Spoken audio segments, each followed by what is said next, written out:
నేను కథ చెప్తున్నాను, కథ ముందు విను. అందులో ఉన్న వాళ్ళు నైట్లు వేసుకున్నారా, లంగాలు వేసుకున్నారా, నీకు అవసరమా?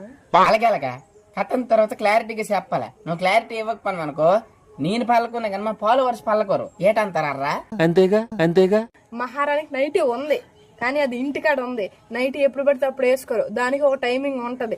ఆడవాళ్ళు బయటకు వెళ్ళినప్పుడు నైటీలు ఎప్పుడు పడితే అప్పుడు వేసుకోరు. ఏటి ఆడవాళ్ళు పని మీద బయటకు వెళ్తే నైటీలు వేసుకోరా? ఎవరు చెప్పినారే నీకు?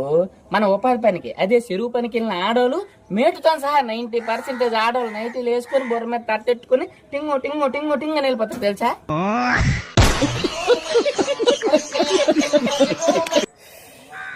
నీకు దండం రా దోత, నీకు కథ మీద కాన్సన్ట్రేషన్ కన్నా నైటీల మీద ఎక్కువ ఉన్నట్టుంది.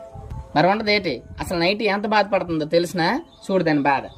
అవును ప్రశాంత్, నువ్వు నాకు సపోర్ట్ చేసిన థ్యాంక్ యూ సో మచ్ రా. అసలు ఈ ఆడవాళ్ళు మామూలుగా నన్ను వాడడం లేదు తెలిసిన. ఇంటి పనికి